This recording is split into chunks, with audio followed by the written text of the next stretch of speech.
నమస్కారం. Telugu first news స్వాగతం. ముందుగా వార్తల్లోని ముఖ్యాంశాలు. అమరావతి నిర్మాణాలపై ప్రభుత్వం తీరును ప్రశ్నించిన పేర్ని నాని. ప్రభుత్వ భూములు 99 పైసలకి, రాజధాని పనుల్లో భారీ దోపిడీ అని విమర్శ. మెగా డీఎస్సీ కాదు, దగా డీఎస్సీ అని ఫైర్.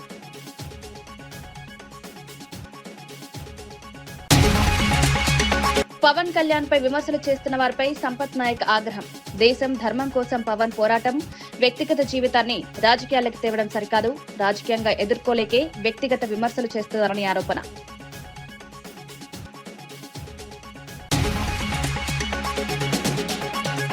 ప్రొఫెసర్ నాగేశ్వర్ పై సోము వీర్రాజు తీవ్ర విమర్శలు. నాగేశ్వర్ ను మేధావిగా చూపించడం సరికారన్న వీర్రాజు, రాజకీయ వ్యాఖ్యలకు వాస్తవాలకు దూరంగా ఉన్నాయని ఆరోపణ. బీజేపీ విమర్శలకు ముందు తన వైఖరి చూసుకోవాలని సూచన.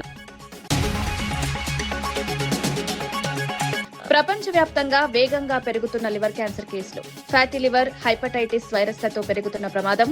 లివర్ డ్యామేజ్ సైలెంట్ కిల్లర్ గా మారుతోందని హెచ్చరిక. ముందస్తు పరీక్షలు, జీవనశైలి మార్పులతో ప్రమాదం తగ్గించుకోవాలని సూచన. హైదరాబాద్ అమీర్పేటలోని మైత్రివనం జంక్షన్ వద్ద ఎన్టీఆర్ విగ్రహావిష్కరణ కార్యక్రమం ఘనంగా నిర్వహించారు. ఈ కార్యక్రమానికి తెలంగాణ ముఖ్యమంత్రి రేవంత్ రెడ్డి హాజరై విగ్రహాన్ని ఆవిష్కరించారు. తెలుగు ప్రజల ఆత్మగౌరవానికి ప్రతీకగా నిలిచిన ఎన్టీఆర్ సేవలను ఈ సందర్భంగా పలువురు గుర్తు చేసుకున్నారు. రాజకీయ, సినీ రంగాల్లో ఆయన చేసిన సేవలను కొనియాడారు. కార్యక్రమంలో ప్రజాప్రతినిధులు, పార్టీ నాయకులు, అభిమానులు పెద్ద సంఖ్యలో పాల్గొన్నారు. ఇక మూడో తరం, ఆ తరం గురించి నేను చెప్పాల్సిన అవసరం లేదు. మూడు పదాలు ఎన్టీఆర్. ఈ 3 అక్షరాలు నీతి, నిజాయితీ, నిబద్ధత, ఉక్కు సంకల్పం కలిగిన నాయకుడు ఎవరైనా ఉన్నారు ఈ దేశంలో అంటే తెలుగు జాతి గర్వించదగ్గ బిడ్డ ఎన్టీఆర్. డాక్టర్ బాబాసాహెబ్ అంబేద్కర్, శ్రీమతి ఇందిరా గాంధీ, అన్న ఎన్టీఆర్ ఈ భారతదేశ జాతి రత్నాలు. ఈ జాతి రత్నాలు ఈ దేశం ఉన్నంత కాలం, మానవుల మనుగడ ఉన్నంత కాలం వారి కీర్తి ప్రతిష్టలు, వారి నిర్ణయాలను మనం స్మరించుకోవాల్సిన బాధ్యత ఈ రోజు మన అందరి మీద ఉన్నది. మిత్రులారా, ఈనాడు ఈ కార్యక్రమం తీసుకుంటున్నప్పుడు చాలా మంది చాలా రకాలుగా మాట్లాడుతున్నారు. కాంగ్రెస్ పార్టీ ముఖ్యమంత్రి, పిసిసి అధ్యక్షుడు ఎన్టీఆర్ గారి విగ్రహాన్ని ఏ విధంగా ఆవిష్కరిస్తారు, లేదా ఎన్టీఆర్ గారిది ఆంధ్రప్రదేశ్ హైదరాబాదు నగరం నడిపొడ్డున ఎన్టీఆర్ విగ్రహాన్ని పెడతారా అని కొంతమంది మాట్లాడుతున్నారు. ఈ రోజు నేను స్పష్టంగా ఒక మాట చెప్పదలుచుకున్నా. కులాలకు, మతాలకు, ప్రాంతాలకు, భాషలకు అతీతంగా ఈ దేశం గర్వించదగ్గ నాయకుడు ఎన్టీఆర్. ఆ ఎన్టీఆర్ స్ఫూర్తి హైదరాబాదు నగరం నడిపొట్టున వారి స్ఫూర్తితో పరిపాలన అందిస్తున్న మా ప్రభుత్వం అమీర్పేట్ చౌరస్తాలో మైత్రి వనంలో ఈ దారిలో వెళ్లే ప్రతి వాడికి ఒక స్ఫూర్తిని నింపడానికే ఈ రోజు వారి విగ్రహాన్ని ఇక్కడ మేము ఆవిష్కరించుకున్నాం. ఇది విగ్రహం కాదు, ఇది ఒక స్ఫూర్తి, ఇది ఒక గొప్ప అనుభూతి.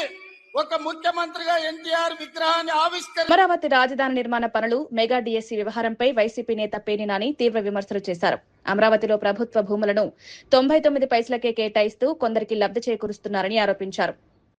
రాజధాని కార్యాలయ నిర్మాణంలో అడుగుకు 20,000 వరకు కాంట్రాక్టులు ఇస్తున్నారని, ఇందులో భారీ స్థాయిలో దోపిడీ జరుగుతోందన్నారు. విద్యాశాఖ పాఠశాలల్లో అవసరమైన స్థాయిలో ఉపాధ్యాయులను నియమించలేదని విమర్శించారు. కూటమి ప్రభుత్వం ఎంతో ప్రచారం చేసినా మెగా డీఎస్సీ వాస్తవానికి దగా డీఎస్సీగా మారిందన్నారు. ఇంత దుర్మార్గాల, ఇంత పాపాల 99 పైసలకి భూములు ఇచ్చి బాగానే వేసుకుంటున్నారు కదా. అలాగే అమరావతిలో కాంట్రాక్టులు ఇచ్చి చదరపు అడుగు 20,000 రూపాయలకి, ఒక్కొక్క ఆఫీసు కడతాకి అడుగుకి 20,000 రూపాయలకి కాంట్రాక్టులు ఇచ్చి బాగా వేసుకుంటున్నారు కదా. వీటిల్లో కూడా వేసుకోకపోతే ఏం కర్మరా అని చెప్పానంటే, సమాజాన్ని తీర్చిదిద్దేటువంటి స్కూళ్లలో, ప్రభుత్వ స్కూళ్లలో పనిచేసేటువంటి, చదువు చెప్పేటువంటి గురువుల నియామకంలో కూడా ఈ తప్పుడు పనులు చేయటం. ఇక ఎవడేమనుకుంటాడు అనేది సిగ్గొదిలేశారు.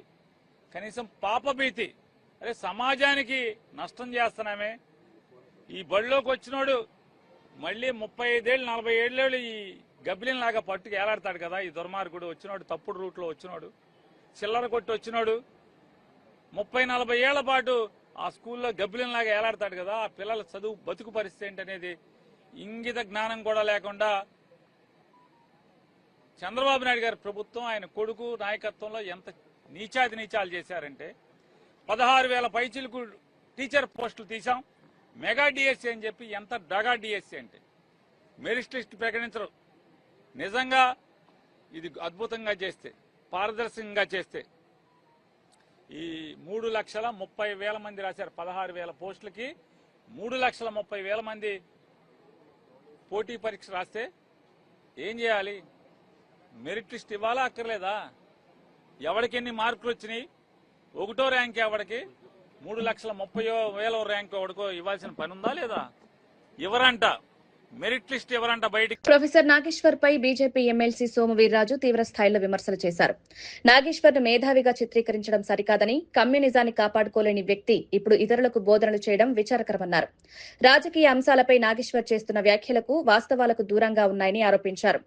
తమ పార్టీపై విమర్శలు చేసే ముందు తన వైఖరిని పరిశీలించుకోవాలని సూచించారు. అడిగారా? అడిగితే చంద్రబాబు నాయుడు గారు అడగలేదా అంటే ఎంతమందిని కించపరుస్తున్నావు నువ్వు? ఎవరు అతను?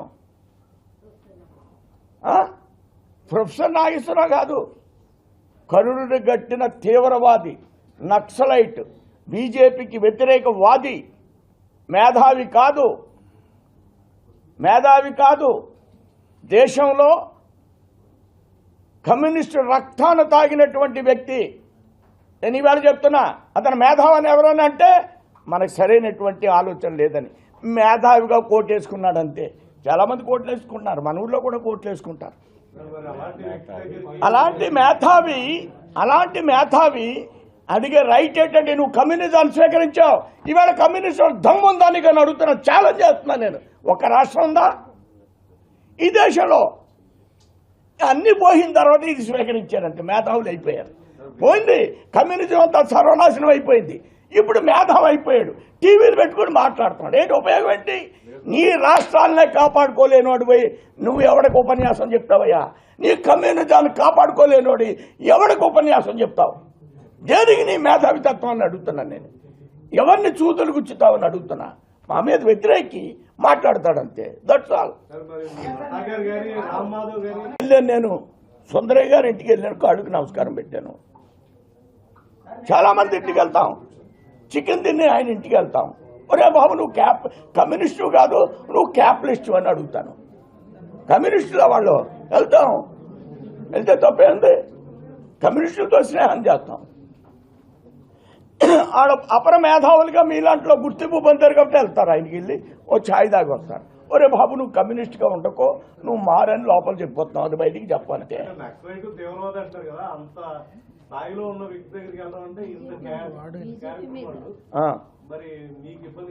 అలాంటి వాడి దగ్గరికి కూడా వెళ్తుంది భారతీయ జనతా పార్టీ. ఈ ప్రొఫెసర్ నాగేశ్వరరావు నన్ను ప్రశ్న వేశాడు. ఏమన్నాడంటే, ఏమండి వీర్రాజు గారు మీరేంటండి పీడీపీతో పొత్తు పెట్టుకున్నారండి అని అడిగాడు. ఏ పార్టీతో? పీడీపీ. ఎక్కడ ఉంటుంది అది? జమ్మూ కాశ్మీర్లో ఉంటుంది. దేశానికి అవసరం అయితే మేము హైదరాబాద్లో ఉన్న ఓవైసీతో కూడా పొత్తు పెట్టుకుంటా ఉన్నాను నేను. అలాగే ఆడింటికి వెళ్ళాము. ఏడు పెద్ద తప్పేంటి? దేశం కోసం, మా పిల్ల పెళ్లి కోసం వెళ్తామేంటి ఆయన దగ్గరికి? తెలుగుదేశం పార్టీ మహానాడుపై వైసీపీ రాష్ట్ర అధికార ప్రతినిధి నాగమల్లీశ్వరి విమర్శలు చేశారు. 2 ఏళ్ల పాలనలో ప్రభుత్వం ప్రజలకు చేసిన పనులను వివరించడానికి కాకుండా వైసీపీ అధినేత జగన్మోహన్ రెడ్డిని విమర్శించడానికే మహానాడు నిర్వహించినట్లుగా కనిపిస్తోందన్నారు. రాష్ట్ర అభివృద్ధి సంక్షేమ కార్యక్రమాలపై చర్చ జరగాల్సిన వేదిక రాజకీయ ఆరోపణలకు పరిమితమైందన్నారు. నారా లోకేష్ ఆధ్వర్యంలోని విద్యాశాఖ నిర్వహించిన మెగా డిఎస్సీపై అనేక సందేహాలున్నాయని పేర్కొన్నారు. ఒక మహిళగా స్త్రీ శక్తి అంటే మీ దృష్టిలో ఏంటి సార్? లోకేష్ బాబు గారు మీ దృష్టిలో ఏంటండి?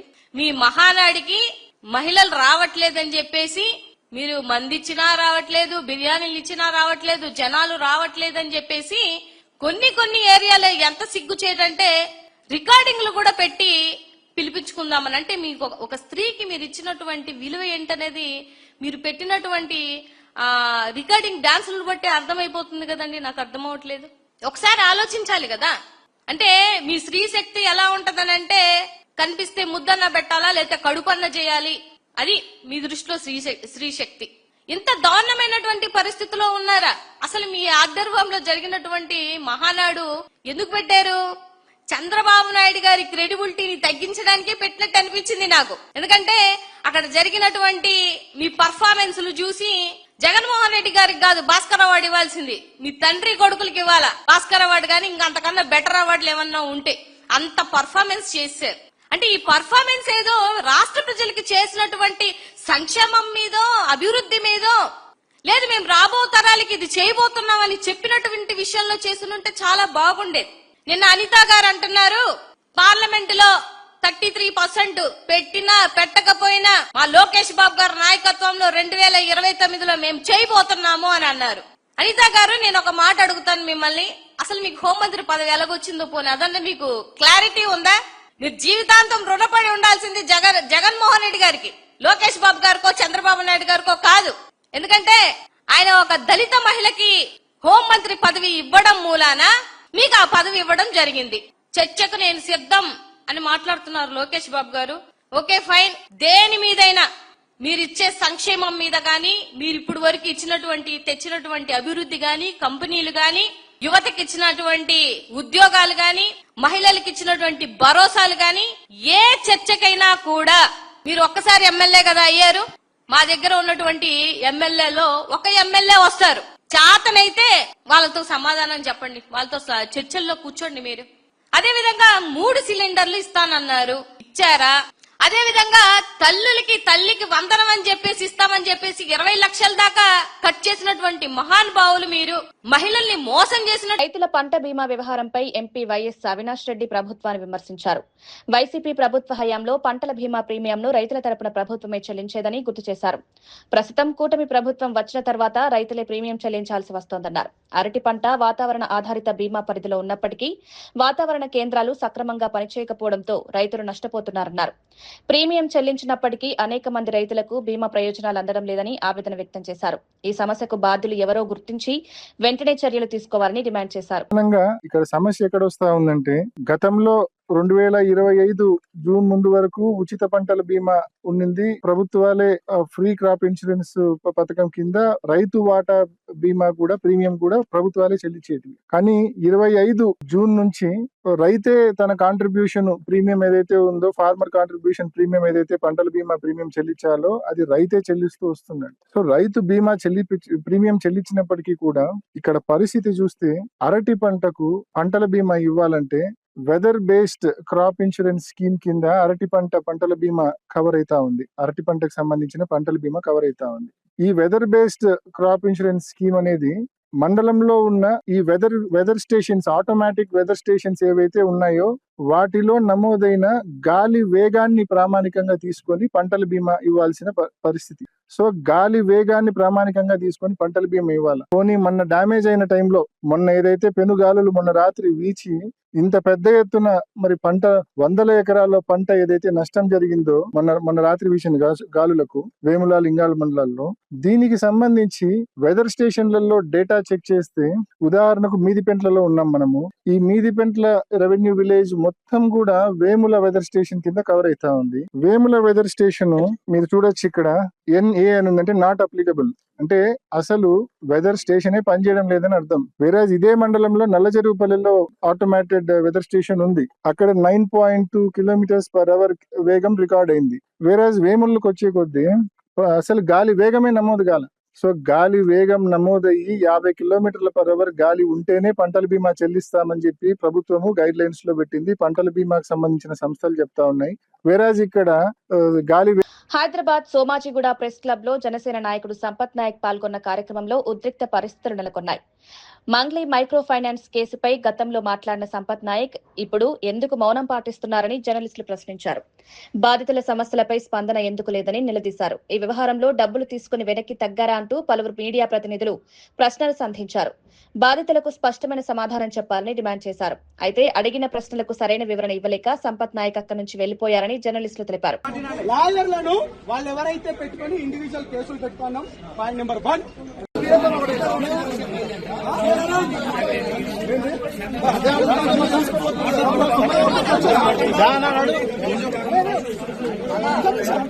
వాళ్ళు అడిగింది దానికి సంబంధించి కౌంటర్ ఏమంటుంది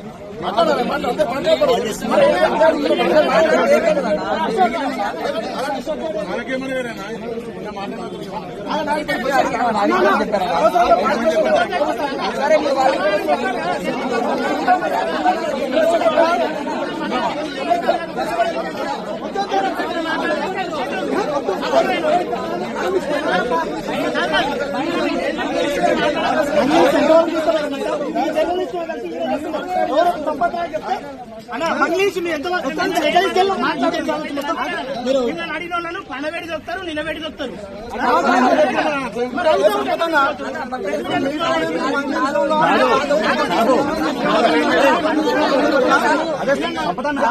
ఇదే యూట్యూబ్ నీకు ఇదే యూట్యూబ్ సపోర్ట్ ఇస్తుంది. యూట్యూబ్ అని మాట్లాడుతున్నాయి.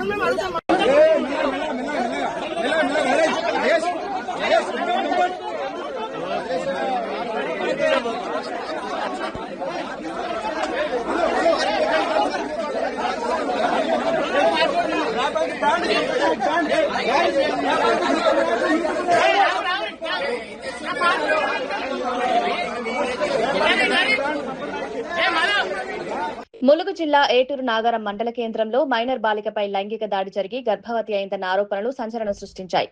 ఆరోగ్య సమస్యలతో బాలికను ప్రైవేట్ ఆసుపత్రికి తీసుకెళ్లిన తర్వాత ఈ విషయం వెలుగులోకి వచ్చినట్లు సమాచారం. ఘటనపై మంత్రి సీతక్క స్పందించారు. బాలికకు న్యాయం జరిగేలా ప్రభుత్వం చర్యలు తీసుకుంటుందన్నారు. కేసును అధికారులు పూర్తి స్థాయిలో విచారిస్తున్నారని తెలిపారు. చట్ట ప్రకారం కఠిన చర్యలు తప్పవని స్పష్టం చేశారు. బాధిత కుటుంబానికి అవసరమైన సహాయం అందించేందుకు అధికారులు చర్యలు చేపట్టాలని ఆదేశించారు. వాళ్ళు రిపోర్ట్ ఇవ్వడం జరిగింది తప్పుడు.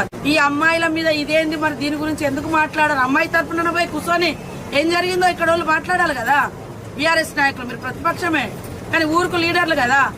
మరి ఎందుకు మాట్లాడకుండా విలేకరులకు ఇట్లాంటి రాయండి అని ఎందుకు ప్రోత్సహిస్తున్నారు? ఎందుకు ధర్నాలకు ప్రోత్సహిస్తున్నారు? ధర్నా చేయడం ఏ రకంగా న్యాయం అవుతుంది? మేమేం తప్పు మాట్లాడినామని మీరెందుకు ఇవాళ బహిష్కరించారు? ఈ తప్పుడు వార్త అయితే ఖచ్చితంగా ఎవరైనా శిక్షించబడాలని మేము అన్నాం తప్ప. మరి వాళ్ళు ఇక్కడ తమ్ముళ్ళందరూ వచ్చారు. కొంతమంది ఎందుకు వచ్చారు? వాళ్ళకు కూడా ఆడకూతుర్లు ఉన్నారు, ఇళ్ల బిడ్డలు ఉన్నారు. కొద్దిగా ఓపికతోటి డీల్ ఇది ఏం జరిగిందో తెలుసుకొని నువ్వు వాస్తవాలు రాయాల్సి ఉంది. కాబట్టి తప్పుడు ప్రచారాన్ని ఫాస్ట్ గా స్ప్రెడ్ చేసి సంకల్ గుద్దుకోవడం అనేది తప్పు. నేను ఇప్పటికి కూడా సిద్ధంగా ఉన్నా. మీరు రాసినటువంటి వాళ్ళ దగ్గర ఏం క్లూ ఉందో, ఏం ఇన్ఫర్మేషన్ ఉందో తీసుకురండి. సిఐకి చెప్పండి, డిఎస్పీకి చెప్పండి, ఎస్పీకి చెప్పండి, నాకు కూడా ఇవ్వండి. శిక్షించకుంటే మేము దేనికైనా సిద్ధంగా ఉన్నాం. ఇది కూడా మళ్ళా ఫైనల్ చెప్తున్నాం. ఏటూరు నాగారం ప్రజలకు విజ్ఞప్తి. అమ్మాయి కుటుంబంతో మేము మాట్లాడినాము. అమ్మాయికి పాపము అన్యం పుణ్యం లేకున్నా హెల్ప్ లైన్ లో ఎవడో చెప్పినందుకు పట్టుకపోయి టెస్టులు కూడా చేసిర్రు. ఇవన్నీ అయినాక కూడా ఈ చిల్లర రాజకీయాలు చేస్తున్నారు.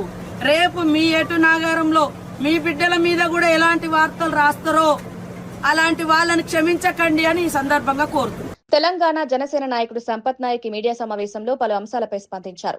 పవన్ కళ్యాణ్ విమర్శిస్తున్న వారిపై తీవ్ర స్థాయిలో మండిపడ్డారు. దేశం కోసం, ధర్మం కోసం పవన్ కళ్యాణ్ పోరాడుతుంటే కొందరు ఓర్వలేక విమర్శలు చేస్తున్నారన్నారు. పవన్ కళ్యాణ్ వ్యక్తిగత జీవితాన్ని రాజకీయ చర్చల్లోకి తీసుకురావడం సరికాదని చెప్పారు.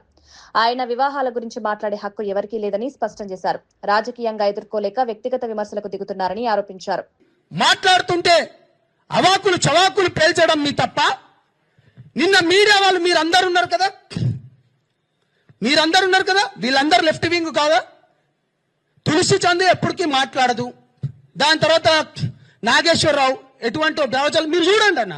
మీరు నాకు ఏ క్వశ్చన్లు అయినా వేయండి, నేను మాట్లాడతా. దాంట్లో మెజారిటీలో కూర్చున్న వాళ్ళందరూ మెజారిటీలా, నేను అనేది మెజారిటీ లెఫ్ట్ భావజాలం ఉన్నోళ్ళు కాదా? మీరు దేశం పైన, ధర్మం పైన కొట్లాడటానికి సౌత్లోకి వెళ్ళి పవన్ కళ్యాణ్ గారికి మంచి ఆదరణ వస్తుందని చెప్పేసి అందరినీ ఏకఛత్రాధిపత్యం పైన నడుపుతున్నాడని ఇంత కుళ్ళెందుకురా బాబు మీకు? నువ్వు హెరిటేజ్లను దాడి చేస్తున్నావు, చేసుకోరా భయ్, మాకేముంది? నువ్వు ప్రొఫెసర్ నాగేశ్వరరావు ఆంధ్రప్రదేశ్లో అక్కడి నుంచి పంపించానుగా. ప్రొఫెసర్ నాగేశ్వరరావు మీ దాంట్లో మాట్లాడుకుంటూ కొంతమంది చెప్పిండ్రు కదా, పోలీసు వాళ్ళు వచ్చిండ్రు అనుకుంటే మీరు ప్రాంతాల మధ్య రెచ్చగొడుతున్నారు కదా. బుద్ధున్నారా వెదవల్లారా? పోలీసు వాళ్ళు వచ్చినట్టు ఒక్క రుజువు చూపియండి రా. నేను తెలంగాణ బిడ్డనరా, నేను కట్టర్ తెలంగాణ వాదిని, 100 కేసులైనని. మీ పైన ఏడైనారా? మీ పైన కేసులు ఏడైనాయిరా? అరే నేను జైల్లోకి పోయినన్నా, నేను జైల్లోకి పోతే నాకు బెయిల్ ఇవ్వలేదన్నా. ప్రపంచవ్యాప్తంగా వేగంగా పెరుగుతున్న క్యాన్సర్లలో లివర్ క్యాన్సర్ ఒకటిగా మారుతోందని యశోద హాస్పిటల్స్ కు చెందిన liver specialist doctor Naveen Polavarapu తెలిపారు. సంగారెడ్డిలో నిర్వహించిన మీడియా సమావేశంలో ఆయన మాట్లాడారు. Fatty liver, hepatitis B, C వైరస్లు, అధిక మద్యపానం వల్ల లివర్ తీవ్రంగా దెబ్బతింటోందన్నారు. లివర్ డ్యామేజ్ ను సైలెంట్ కిల్లర్ గా అభివర్ణిస్తూ లక్షణాలు కనిపించే సమయానికి వ్యాధి ముదిరిపోయే ప్రమాదం ఉంటుందని హెచ్చరించారు. క్రమం తప్పకుండా రక్త పరీక్షలు, అల్ట్రాసౌండ్ స్కానింగ్ చేయించుకోవాలని సూచించారు. హెపటైటిస్ వైరస్లను ముందుగానే గుర్తించే చికిత్సతో ప్రమాదాన్ని తగ్గించవచ్చన్నారు. మద్యపానం తగ్గించడం ద్వారా లివర్, ప్యాంక్రియాసిస్ తగ్గించుకోవచ్చని చెప్పారు. జీర్ణకోశ సమస్యలు దీర్ఘకాలం కొనసాగితే వెంటనే వైద్యులను సంప్రదించాలని సూచించారు. పెద్ద పేగు క్యాన్సర్లు ఎట్లా వస్తాయంటే ఫస్ట్ చిన్న చిన్న పుట్టగొడుగుల్లా వస్తాయి. పేగులో పాలిప్స్ అంటాం మెడికల్ టర్మ్స్లో. ఆ పాలిప్స్నే మెల్లిమెల్లిగా పెరిగి క్యాన్సర్గా మారుతుంది.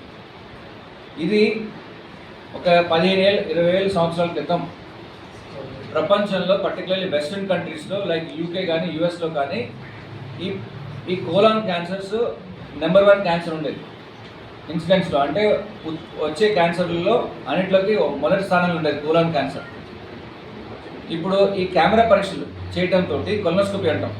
ఓకే, కెమెరా పరీక్షల ద్వారా పెద్ద పేగు చూడటం వలన ఈ పాలిప్ స్టేజ్లో అంటే పుట్టగొడుగుల స్టేజ్లోనే అది కట్ చేసి తీసేయగలుగుతున్నారు. కాబట్టి అలా క్యాన్సర్ని నిర్మూలించగలుగుతున్నారు. కాబట్టి అది 1వ స్థానం నుంచి 8వ స్థానానికి దాన్ని నెట్టగలిగారు. దీన్నే బౌల్ క్యాన్సర్ స్క్రీనింగ్ అంటాం.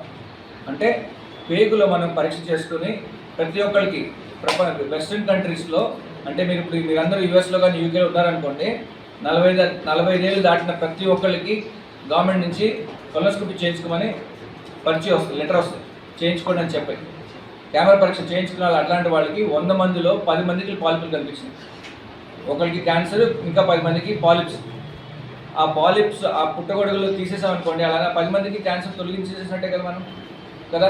సో అట్లా చాలా మందికి కోలాన్ క్యాన్సర్ తగ్గించగలిగారు. అలా మన ఇండియాలో కూడా బాగా పెరుగుతున్నాయి. సో అందుకని అందరూ బాధ్యతగా 45 ఏళ్ళు దాటిన వాళ్ళు, 45 ఏళ్ళు కాకపోతే కనీసం 50 ఏళ్ళు దాటిన వాళ్ళందరూ కూడా కంపల్సరీగా కొలనోస్కోపీ చేయించుకుంటే మంచిది. ఈ పాలిప్ అంటే ఎర్లీ స్టేజ్లో మనం కట్ చేసి తీసేయగలిగితే అది ఫ్యూచర్లో మనకి క్యాన్సర్గా మారకుండా మనము ఆపగలుగుతాం. ఇవన్నీ కూడా మన చేతిలో ఉన్నది. అవేర్నెస్ తెలుసుకోవాలి, అవగాహన రావాలి, అట్లాగే మనము దాని జాగ్రత్తలు తీసుకోవాలి. ఇవన్నీ చేసుకుంటే మనకి ఈ క్యాన్సర్స్, ఈ పెద్ద పేగు ప్రాబ్లమ్స్ కానీ, లివర్ ప్రాబ్లమ్స్ కానీ, ఈ గ్యాస్ ప్రాబ్లమ్స్ కానీ, ఓకే, ఇవన్నీ లేకుండా మనం హెల్తీగా ఉండొచ్చు. అది కాకినాడ జిల్లా జగ్గంపేట నియోజకవర్గంలోని గండేపల్లి మండలం మురారి గ్రామంలో డిజిటల్ మహానాడు కార్యక్రమం ఘనంగా నిర్వహించారు. గండేపల్లి క్లస్టర్ ఇన్ఛార్జ్ జాస్తి వసంత్ ఆధ్వర్యంలో జరిగిన ఈ కార్యక్రమంలో జిల్లా టీడీపీ అధ్యక్షులు జ్యోతుల నవీన్ పాల్గొన్నారు. ఎన్టీఆర్ విగ్రహానికి పూలమాలలు వేసి నివాళులర్పించారు. రాష్ట్ర వ్యాప్తంగా 1883 క్లస్టర్లలో ఇంధన పొదుపు లక్ష్యంగా డిజిటల్ మహానాడు నిర్వహిస్తున్నారని నాయకులు చెప్పారు. జగ్గంపేట నియోజకవర్గంలో 12 క్లస్టర్లలో కార్యక్రమం విజయవంతంగా సాగుతోందని వివరించారు. డిజిటల్ విధానం వల్ల ఇంధనం, సమయం, వ్యయం ఆదా అవుతున్నాయని తెలిపారు. ప్రభుత్వం ప్రజా సమస్యల పరిష్కారమే లక్ష్యంగా పనిచేస్తోందన్నారు.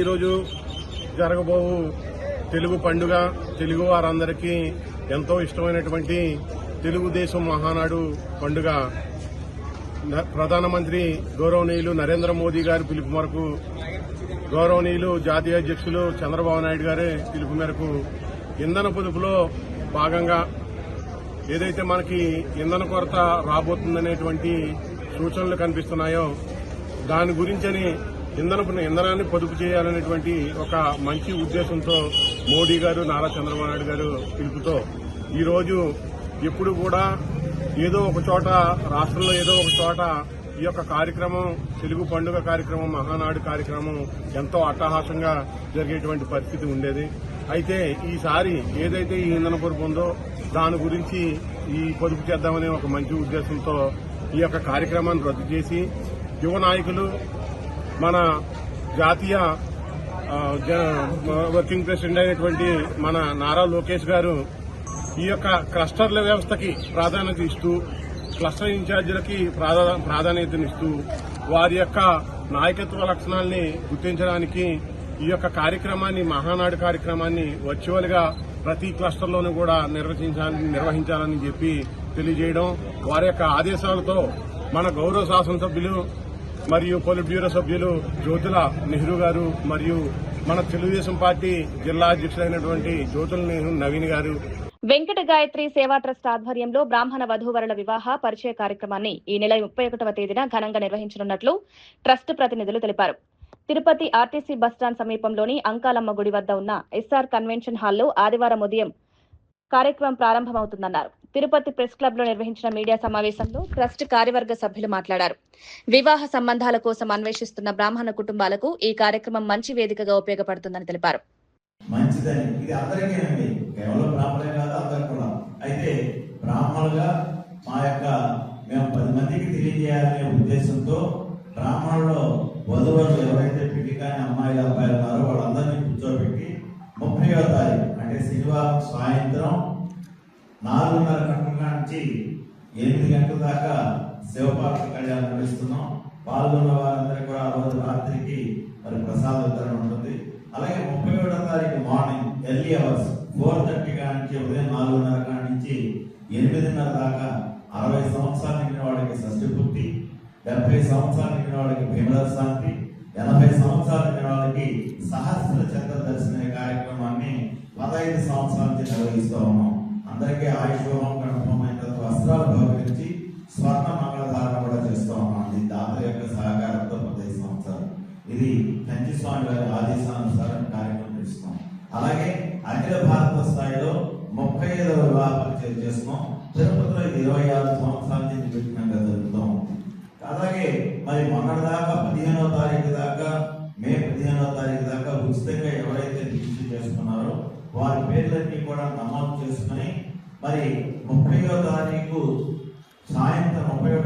సాయంత్రం పరిచయ వేదిక అయిన తర్వాత సుమారు 1500 అడ్రస్లు అబ్బాయిలు అమ్మాయిలతో కూడిన అడ్రస్ ఉచితంగా ప్రదానం చేస్తాం. అయితే 31వ తారీఖు స్పాట్ రిజిస్ట్రేషన్ పెట్టాం. అంటే ఇప్పటిదా 15వ తారీఖు తర్వాత ఎవరైతే రిజిస్టర్ చేస్తున్నారో అందరూ కూడా స్పాట్ రిజిస్ట్రేషన్ ఆదివారం రోజు 31వ తారీఖు మార్నింగ్ 9 గంటల నుంచి స్పాట్ రిజిస్ట్రేషన్ ఉంటుంది. అది తిరిగి కూడా మళ్ళా బుక్ రూపంలో ఉంటుంది. దీనికి మరి ఆంధ్రప్రదేశ్ బ్రాహ్మణ ట్రేడ్ కోఆపరేటివ్ సొసైటీ చైర్మన్ గారు అయినటువంటి కార్పొరేషన్ చైర్మన్ గారు మరి వారు వస్తున్నారు. వారితో పాటు లోకల్లో ఉన్న ప్రజాప్రతినిధులు, ఎమ్మెల్యే గారిని, అలాగే సుగుణమ్మ గారిని, అలాగే లోకల్ మా సిమ్స్ డైరెక్టర్ గారిని, ఇంజనీరింగ్ కాలేజ్ సిమ్స్ డైరెక్టర్. ఇవి ఈనాటి వార్తా విశేషాలు. మరో బులెటిన్లో మళ్ళీ కలుద్దాం. నమస్కారం.